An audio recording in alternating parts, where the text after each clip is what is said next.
This is the LatinNews Podcast. I am your host, Richard McCall, here in Bogota, Colombia. This week's very special guest is Dr. Angus McNelly. He's a lecturer in international development at King's College London, and his most recent book is Now We Are in Power, The Politics of Passive Revolution in 21st Century Bolivia. And we're going to be talking about Bolivia because we've just had the first round of the presidential elections. They took place on the 17th of August, and well, I don't think it was a surprise, anything that happened, but the manner in which it happened perhaps took some people by surprise. So, Angus, welcome on the LatinNews Podcast. Thanks for having me, Richard. I know, it's an absolute pleasure. And Bolivia, of course, makes the headlines probably for all the wrong reasons, all too often. Perhaps we could start by this, just take an overview of this first round that took place, the first round of the presidential elections. So the first round of the presidential elections, which happened last month, took some by surprise because the candidate that won the most votes was a guy called Rodrigo Paz. He's a Christian Democrat, and he kind of came from nowhere, right? People were talking about other candidates, particularly Tuto Quiroga, who won second place in the vote, and Samuel Doria Medina, who came third, right? These were kind of the two names that people were talking about, along with the movement towards socialism candidate, the MAS candidate. So the MAS candidate, Eduardo Castillo, was, we could say, trounced. Yeah, and I don't think it was particularly his fault. We can turn to the MAS in more detail in a minute.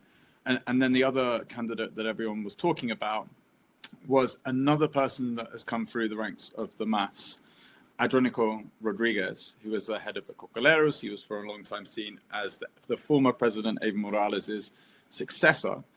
But for various different reasons, to do with the internal politics of the MAS and to do with the geographical divisions within Bolivia itself, you had the conditions which enabled Rodrigo Paz to come from nowhere and to trounce in the elections. A little bit about Rodrigo Paz. He's really interesting because although he came from nowhere, he is by no means a break with the political elite in the country, right? He's the son of former President Jaime Paz Zamora and has been in politics for a good 20, 25 years, and actually kind of got his first break under the government of Banzer, the former dictator, who was succeeded by his vice president, Tuto Quiroga, who's the other person who's in the running for the second round in October, right? So we have a whole bunch of old faces who've been around the block for a long time.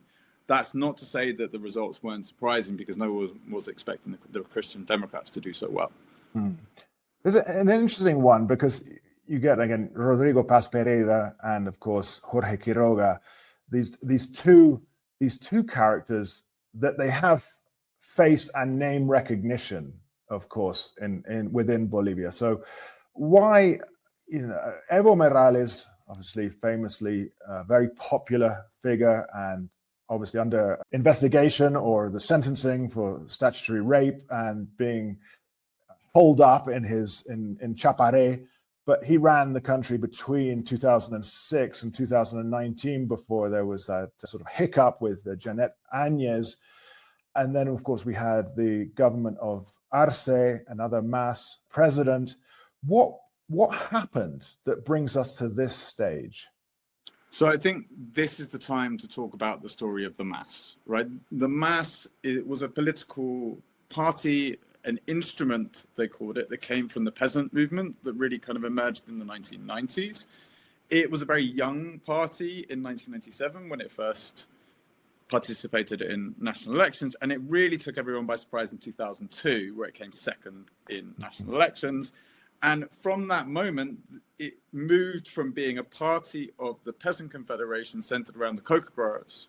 Evo Morales is a former coca grower. This is why he's holed up in the Chapare. This is the main coca growing region of the country. And they needed to build a political apparatus capable of governing, right? And so what they did was they invited loads of people, former politicians from other political parties, lawyers, academics, economists, into the party, the so-called invitados, or invited, in order to help, right? The most famous of these was who was the vice president for many years, Okay, and this enabled a social composition of the party that was a mixture of social movement leaders, namely kind of Evo Morales, that came from the Peasant Confederation, and kind of the intellectual milieu, particularly from La Paz and Cochabamba. Mm-hmm. And this party was able to build support in the 2006 elections after violent protests against the privatization of water, against proposals to export gas from Chilean seaports, and demanding the nationalization of gas, into a national political force that won votes across the urban regions in the major cities, but also amongst middle-class voters, right? And they were able to carry this success through the 2009 elections and the 2014 elections, right?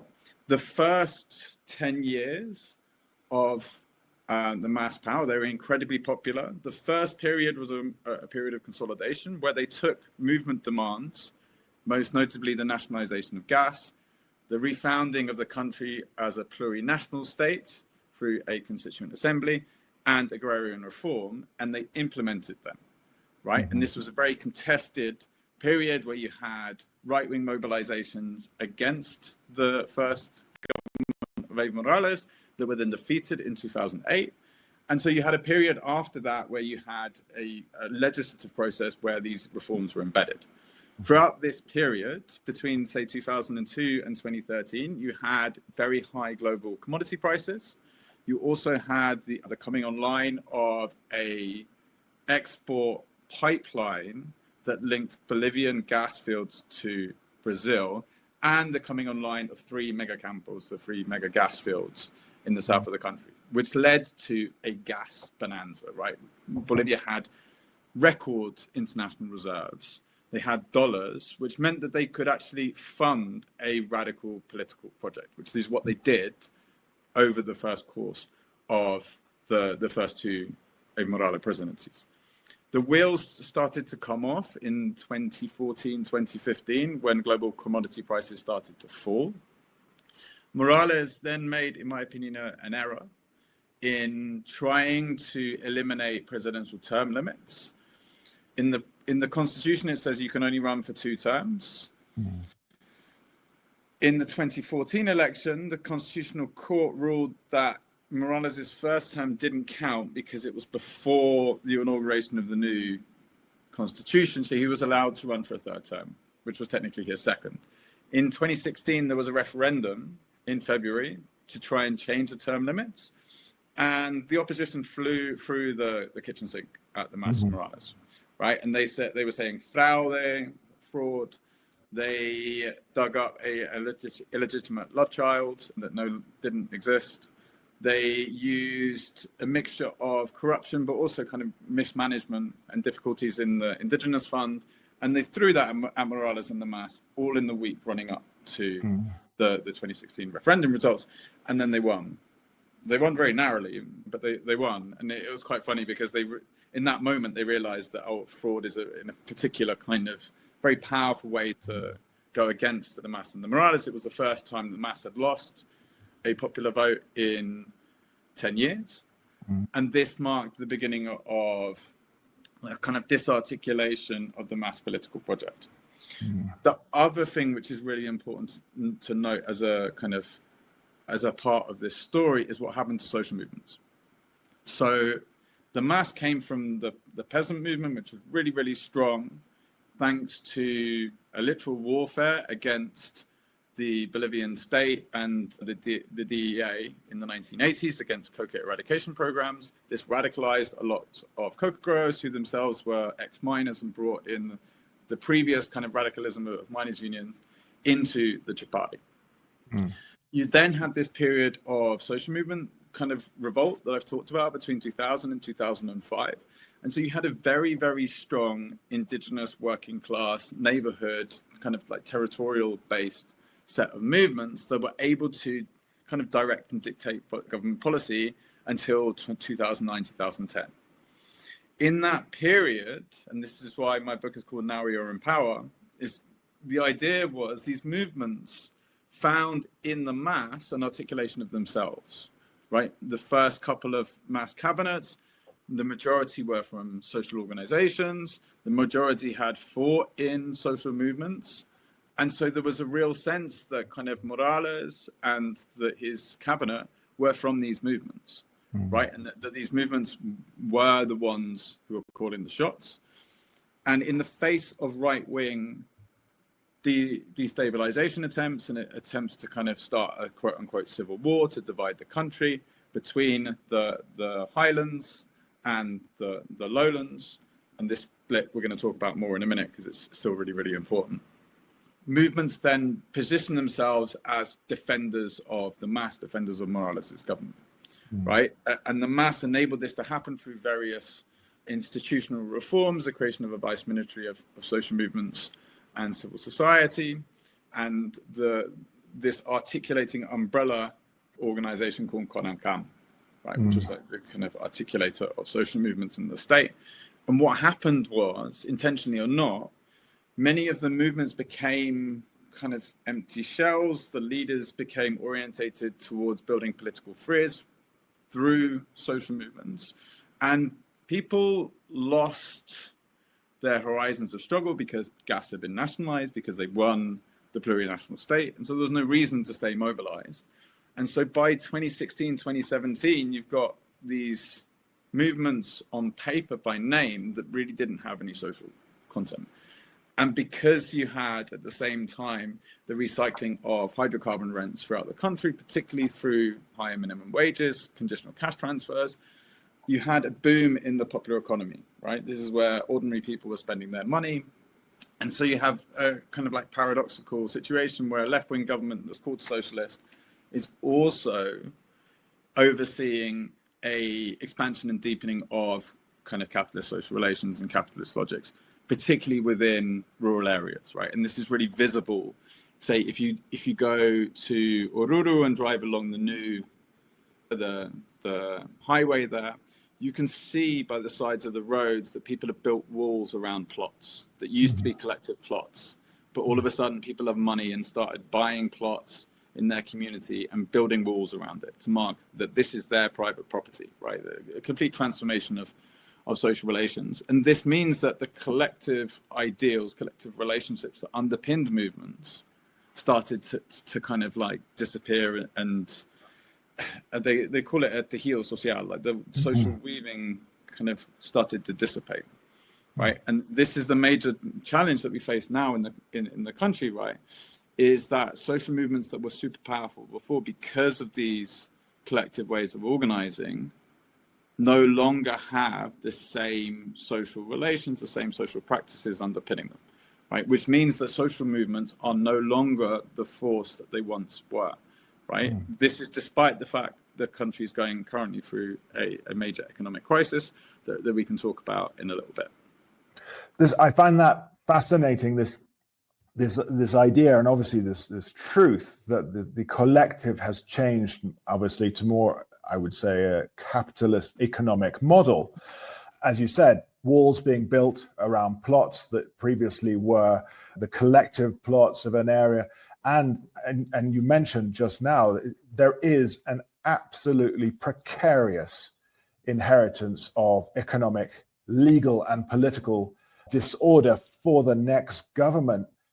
How do you think that there might be a swing back then towards the collective from these grassroots and, I would say, the sort of the working class indigenous communities when they see how the economy progresses? It's difficult to say. What I can say is that the collective relationships that the people depended upon, which were kinship networks built through what is called compadrazgo, it's just kind of fictitious, kind of like godparenthood, is less powerful than it once was. There are more people who migrate, particularly to Argentina, Brazil, but also to Santa Cruz.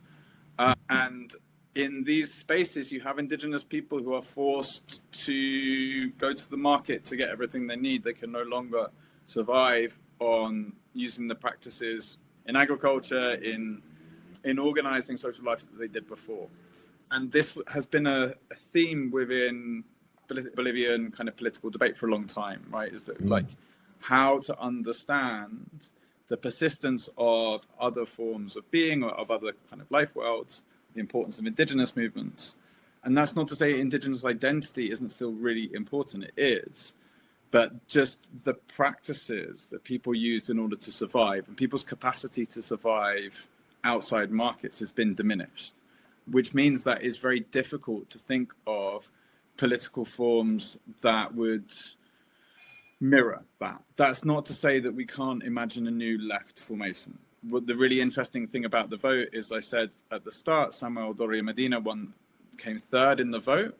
That's if we exclude null and spoiled ballot papers, which were a quarter of the vote, right? They won more votes than Doria Medina's. This is a protest vote. Evo Morales was encouraging people to do this, but it reflects a widespread rejection of the political consensus and the fact that you had a set of right-wing candidates that basically came from the neoliberal period, and they have very different political programs. Like Rodrigo Paz and Dr Quiroga have very different programs, and that's worth recognizing. Quiroga basically wants to privatize everything, including the central bank, along the lines of Milei, the Argentine president. Whereas Paz is much more of a kind of centrist, a kind of moderate reformer. He wants to have judicial reforms, which definitely need to happen. But in terms of a definite policy that's going to mark a rupture with the status quo, you're not going to get that with him. Whereas with Tuto, you definitely are.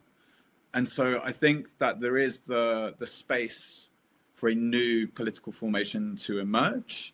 The reason it's not going to be the mass is the mass was the terrain over which a power struggle occurred between Arce and Morales. Yeah. And this power struggle, in my mind, we need to read through the lens of social movements. We can think about it as the cocaleros, the cocoa growers, thinking, hang on a minute, this is our political instrument. We created this. We voted for this in the 1990s. And all of a sudden it's in the hands of a technocrat and we don't have any say in how it's run. Right? And this is the arguments of the over support base. It's not really about Evo Morales, although he's the figurehead of this. It's also about the fact that the kind of this is their political instrument that they've lost control over. Arce, for his part, represented the kind of invited experts and the kind of middle class, urban and popular kind of classes that have definitely seen their lives improved under them, and they saw kind of real material gains. They may or may not consider themselves indigenous, but they don't see why the mass is the party of Morales. And so this battle could, because of the weakness of the right, was basically a battle within Bolivian politics that occurred over the terrain of the mass and ended up kind of engulfing the whole party and destroying it.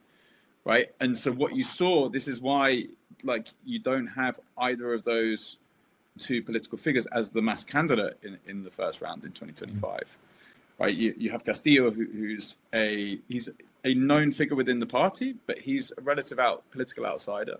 He had a very kind of sound political platform, but he was never going to be popular because it was easy to discredit him, because it was easy to lump the mass either with the crisis and corruption that is associated with Arce, or the crisis, corruption, pedophilia associated with Morales.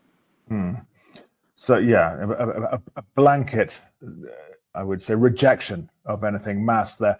You raised a couple of items in that last intervention there, and talking about the differences between Rodrigo Paz and, of course, Tuto, Jorge Quiroga. Jorge Quiroga, as you suggest, looking to pursue a kind of Milei model, privatize everything as in Argentina, and Rodrigo Paz a little bit more centrist.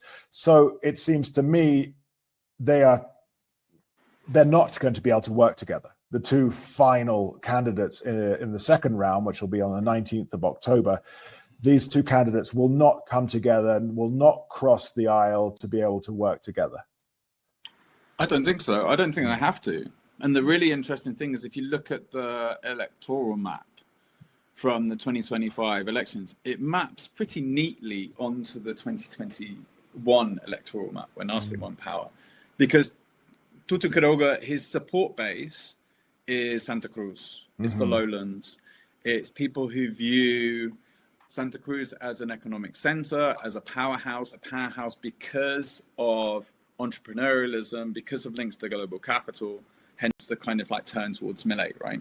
Banzer, the former dictator who was Tuto Quiroga's boss in the early noughties, he comes from Santa Cruz and very much kind of embodies the kind of rise of the Eastern Lowlands as an economic force from the 1970s onwards. And so it's no surprise that the Tuto won in Santa Cruz and in Pando, which is like the other, it's an Amazonian kind of department to the north. If you look at where Rodrigo Paz won, he won in the highlands, in the Altiplano, right? And his electoral map maps pretty neatly onto where the MAS won votes in 2021.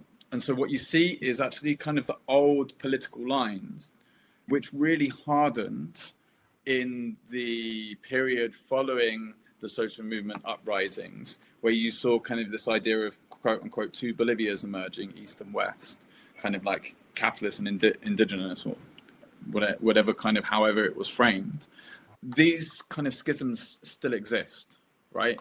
Which is why it's not difficult to kind of see like how it's going to play out over the second round. The interesting thing is kind of Samuel Doria Medina won Beni and Tarija. It's not inconceivable that kind of much of that vote goes toward Tuto Quiroga, given their affinity to kind of lowland regional politics. But it's difficult to say, right? And because it's the second round, because there are two candidates, we will have a winner in October. So there is really kind of no reason for either candidate to win. And I think Rodrigo Paz will very much be leaning on his father's political legacy. His father is a really interesting character, came from the kind of revolutionary leftist movement, the MIR. All of the political parties in Bolivia have these fantastic revolutionary names. That doesn't mean they're necessarily revolutionary political parties. And he came to power because Banzer won the 1988 elections and said to Jaime Paz Zamora, as a compromise, like, we'll do a pact and you can be president, right, in 89 to 93, which is, in the end, what happened. But Jaime Paz Zamora was an important political figure in the fights against the dictatorships and in the political kind of terrain that you had in the 60s and 70s, where he was sometimes in bed with dictatorships, other times a critical outsider. But he was seen as very much kind of someone on the political scene who was sometimes a friend, sometimes not, of kind of leftist movement, of mining unions and of indigenous movements. And I think that kind of like Rodrigo Paz will very much play up that alongside his credentials as a moderate, which I think is important given popular rejection of the MAS for various different reasons. But I think it's an easy to see why he would present himself as a moderate candidate in that context. So, I mean, looking at that and looking at, as you said, the Tarija and sort of the Beni, and obviously this division between East-West Bolivia, it's highly uncertain who might win that second round. It's highly uncertain. I mean, you wouldn't put money on it, would you?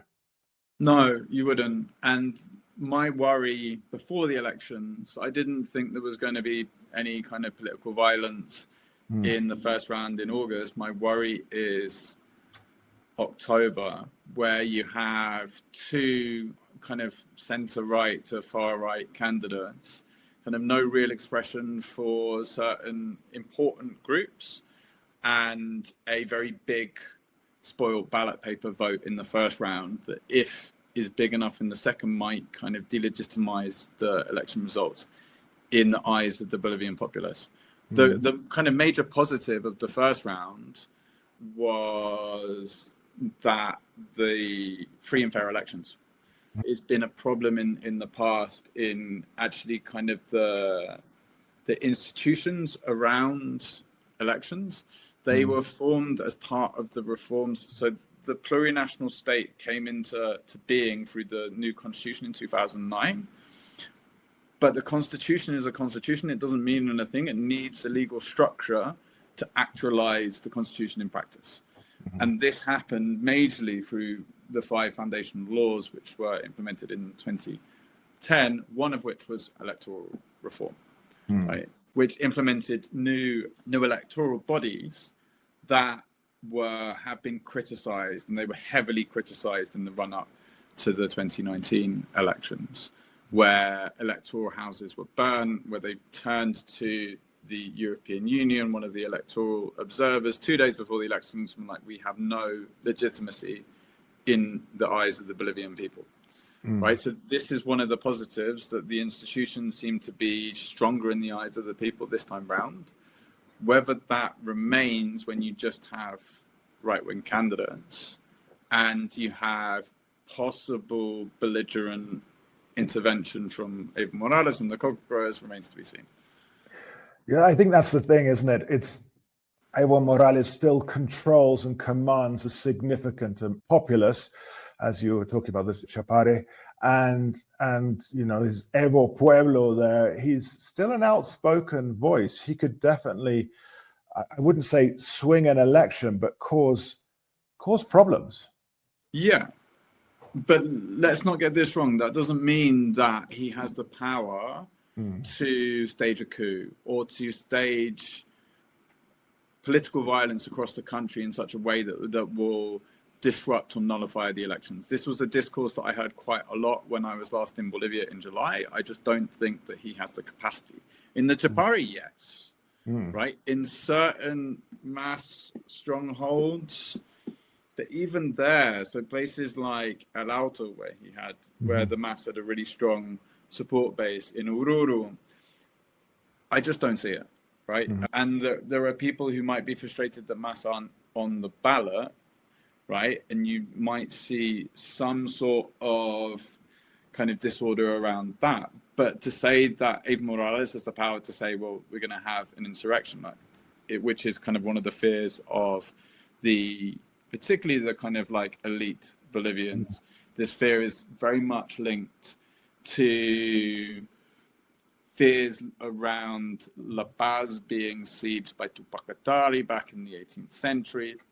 In Santa Cruz's case, it's kind of like indigenous hordes through this kind of very racist stereotypes and tropes they have about indigenous social movements. And so, yes, there are kind of psychological fears that the elites have. That doesn't mean that they will actually be realized. I'm sure that it's being used by the candidates as well. Of course, there's Jorge Quiroga, of course, is using this as the hordes, I'm sure. There's an interesting concept, how the party composition for the new Congress is. So how can we ask how that might play into anything across the country?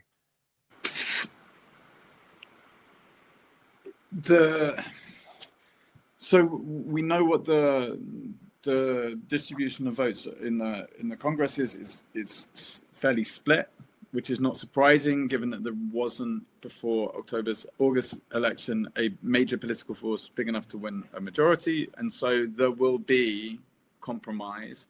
But what you will also see is the emergence of voting blocks and political blocks within Parliament itself, which isn't hard to see how that will happen.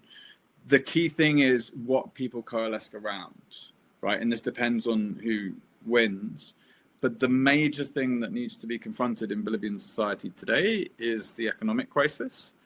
The economic crisis stems from a collapse in the country's ability to earn international reserve currencies, basically because the major export from the prior period, gas, has been curtailed through lower prices, lower production because some of the gas fields have been exhausted, and lower demand from their two export markets. The thing about gas is you need pipelines to export it. You either export it to Argentina. They found loads of gas in 2010. They don't want Bolivian gas. And Brazil kind of wants Argentinian gas, right? Because it's cheaper.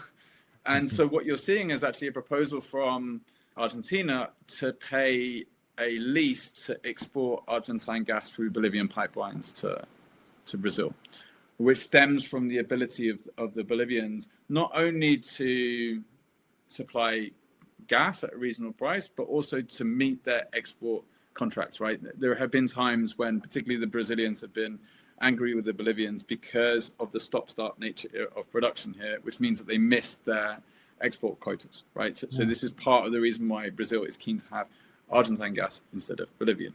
The other promise was lithium, and lithium never really got off the ground for various different reasons. Politically, the MAS tried to position it as a strategic resource. It's written into the constitution as a strategic resource. This means that private capital cannot be involved in any of the extraction process. This became a barrier when you needed direct extraction technology to get the 99.9% battery grade lithium demanded for export. Issues around the price of production, the chemical composition of the big salt flats, particularly the Salar de Uyuni, which is the massive salt flats, which are tourist attraction. They're very famous. But there's a lot of potassium in those salt flats, and it's actually really difficult to produce lithium at the same price as some of the other salars in the region, right? And the major competition comes from Argentina and Chile, which have better kind of geological conditions to enable this to happen. And you've seen an inability of successive governments to build a long-term national strategy around lithium. The one person who tried to do this is a guy called Carlos Montenegro, who was the head of the LIV, who passed away very sadly under suspicious circumstances last year, I think. And he was the one person who was really trying to build a coherent strategy around lithium. But it's proved to be incredibly difficult because of these economic factors on top of the attempts by the MAS in order to break free of foreign control over natural resources in conditions where maybe this wasn't going to be possible because of the technology needed for extraction. And so this has caused a major issue. The other side of the equation is what the country is spending dollars on. And you got this kind of paradox that Bolivia spends lots of its foreign reserves, one from hydrocarbons, on importing hydrocarbons.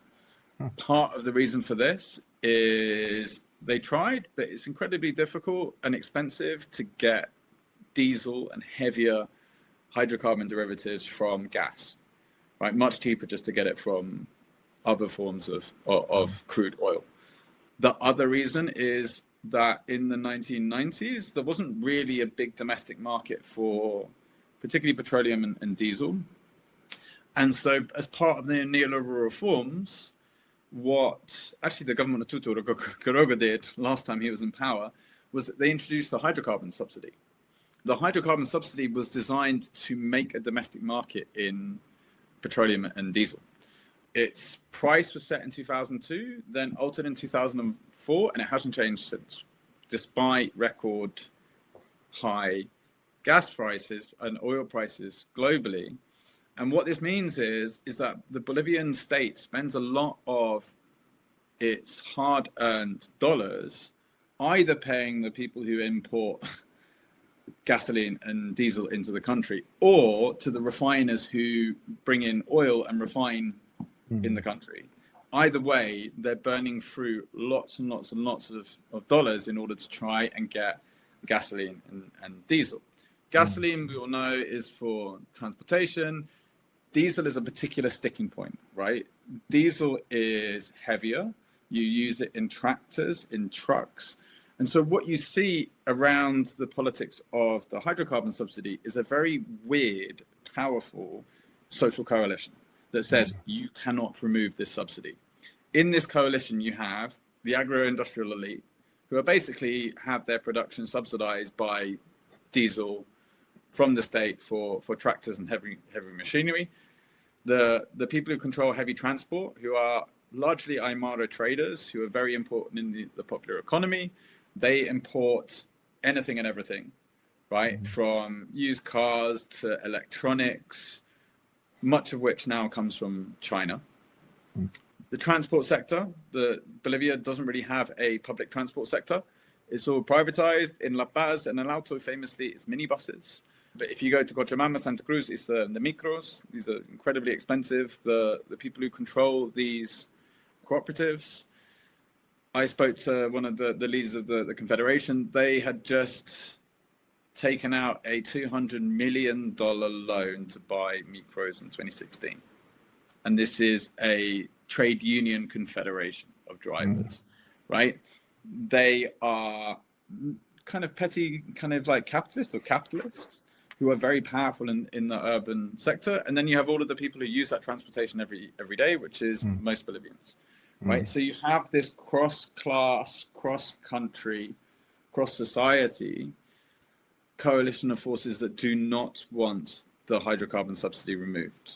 The last government that tried to do it was the government of Evo Morales in 2010.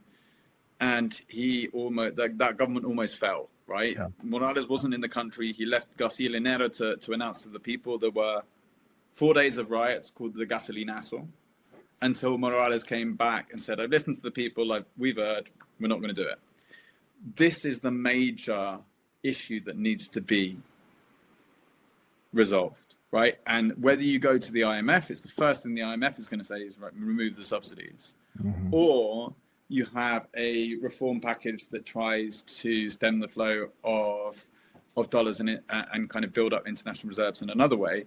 This doesn't change the fact that you need to solve the problem of how to remove the hydrocarbon subsidy, because whoever does it and whenever it is done, that is when you will see the largest and most powerful protests.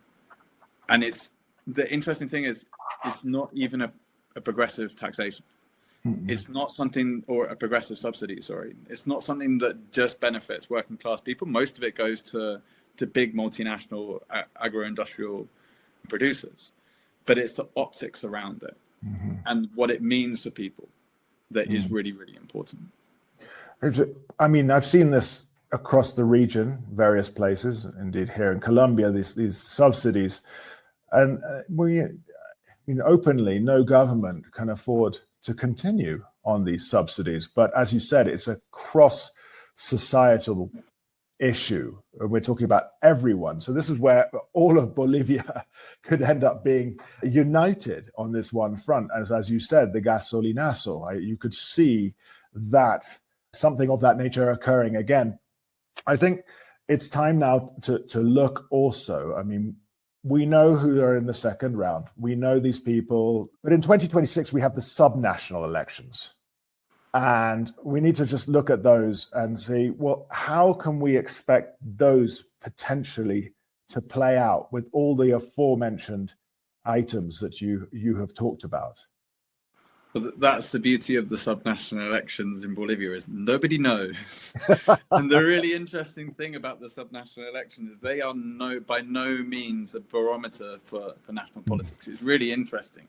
So even at the height of Morales' power, when in national elections the MAS was winning 65% at the ballot box, this is unprecedented. No one before and since has done it. They were still losing subnational elections.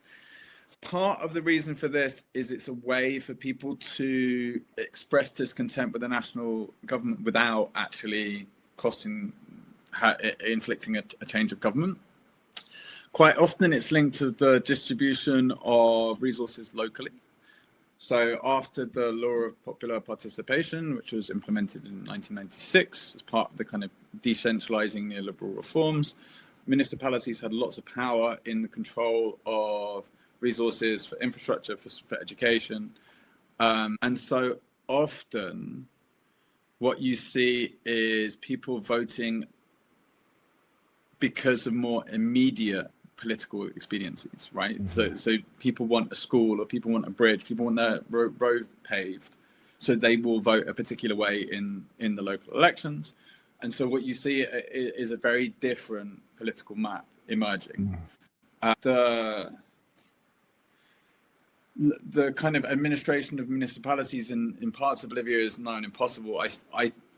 think that the mayoral job in El Alto is the hardest job in politics globally, because I think that you have an incredibly powerful and well-organized city that is every neighbor is part of a neighborhood council, right? Every parent is part of a parents' council, and all of these different social movements who have the capacity to mobilize are pushing for resources, and the municipality doesn't have any. Yeah. So whoever's in power is universally hated by the entirety of the city. If you look at Santa Cruz, well, we've just seen this week, actually, Percy Fernandez, who was the ex-mayor of Santa Cruz, has just passed away. Percy Fernandez was a loathsome man. He had horrific political views. He was a horrible racist. Everybody in Santa Cruz loved him. And the reason they loved him was he was an architect, and he had the capacity to deliver, particularly schools, right? He built schools, he built roads, he built bridges. And so people were able to look past the fact that they didn't agree with his political views of the world or the political picture that he painted, because the material needs were met, right? And this is a very good example for how we think the sub-elections are going to play out, right? Because I don't think these big ideological questions or these big party divides are as important in the subnational elections. More important is what do particular places actually need in that moment in time? What are local kind of organizing groups, particularly the neighborhood councils, doing? And who are the kind of local forces on the ground knocking on doors, right? Seeing what people actually kind of want and need. And I think that's much more important in determining the outlook in the subnational elections in 2026. So these are a response to, let's say, grassroots campaigns. What do we need, and what do we need now? Schools, roads, bridges, etc., of that kind of thing, infrastructure, which of course, fascinating. So they can be protest votes against the bigger ideological issues, or not even include the ideological questions, but it's also about how are we going to benefit from this? How very interesting.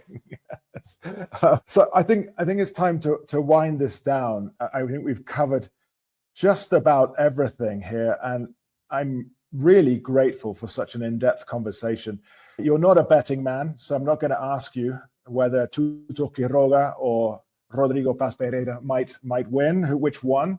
So I wouldn't stake your academic prowess on that, and so please don't do so. I expect my listeners here to have their favorites or their preferred candidates.